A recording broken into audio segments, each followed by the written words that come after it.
मां दरख़्वास्त कयां थो शाहनवाज़ खे त तव्हां असांखे नाते रसूल मक़बूल साईं जन जी ख़िदमत में पेश कंदा। सल्लल्लाहु अलैहि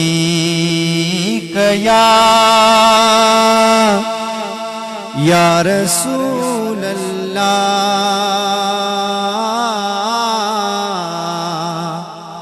वसल्लम अलैका या हबीब अल्लाह। लख दर्द मिलन लजपाल मोहम्मद वेठो वा, लख दर्द मिलन लजपाल मोहम्मद वेठो वा। बस हिकी लखन जो लाल मोहम्मद वेठो वा, बस हिकी लखन जो लाल मोहम्मद वेठो आ। न तो घुर्जे मिल्कियत नालो हुजे राज़ी शल हिकराणो, न तो घुर्जे मिल्कियत नालो हुजे राज़ी शल हिकराणो, हुजे राज़ी शल हिकराणो। मुझी मिल्कियताई मुझी मिल्कियताई ज़र माल मोहम्मद वेठो वा।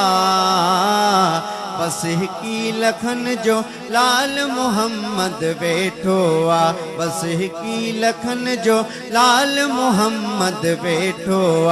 लख दर्द मिलल लजपाल मोहम्मद वेठो आ, बस हिकी लखन जो लाल मोहम्मद वेठो आ।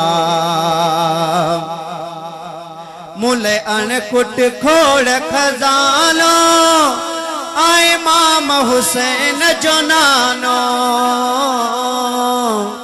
मुले अणकुट खोड़ खजानो आए इमाम हुसैन जो नानो, आए इमाम हुसैन जो नानो। गज डी दड़वा गजवाल मोहम्मद वेठो वा। बस हिकी लखन जो लाल मोहम्मद वेठो आ, बस हिकी लखन जो लाल मोहम्मद वेठो आ। लख दर्द मिलन लजपाल मोहम्मद वेठो आ, बस हिकी लखन जो लाल मोहम्मद वेठो आ। तोड़ के फकीर न वणदो मुझो साईं दुखन में तई दो, तोड़ के फकीर न वणदो मुझो साईं दुखन में तई दो, मुझो साईं दुखन में ई दो। हिन आजिज़ जो अहवाल मोहम्मद वेठो वा।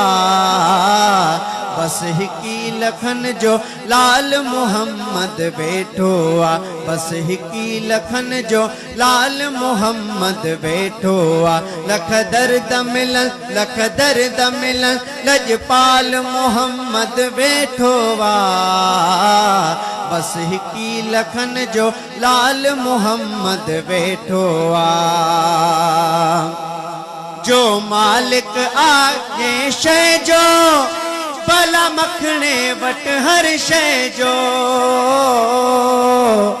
जो मालिक आ हर शय जो भला मखणे वट हर शय जो, भला मखणे वट हर शय जो।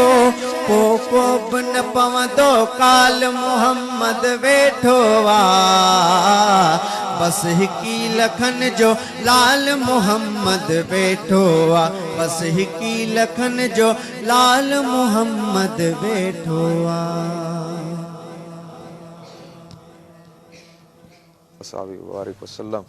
सुभान अल्लाह। शाहनवाज़ जबरदस्त, तव्हां समा ॿधी छॾियो। तव्हां केतिरे सालनि खां केतिरी उमिरि खां तव्हां नातख़ानी कयो पिया? तक़रीबन 5 क्लास में पढ़ंदो हुअमि त मां 5 क्लास में नातो पढ़ंदो हुअमि ऐं मदरसे में नातो पढ़ंदो हुअमि। 13-14 सालनि जी उमिरि? जी जी। उनखां पोइ आस्ते आस्ते शौक़ु थी वियो नातो ॿुधंदो हुउमि मुंहिंजो उस्तादु आहे एहतशाम अफ़ज़ल अच्छा अच्छा अच्छा एहतशाम जेको सहरी में असां सां गॾु आहे। शहरी में बि राति मां अच्छा अच्छा अच्छा वाह वाह वाह वाह ज़बरदस्त तव्हां सां मिली ॾाढी ख़ुशी थी असांजा नाज़रीन टई महिमान जेके मौजूदु आहिनि पैनल ते असांजा क्यू मोबाइल जा ख़ासि महिमान आहिनि ऐं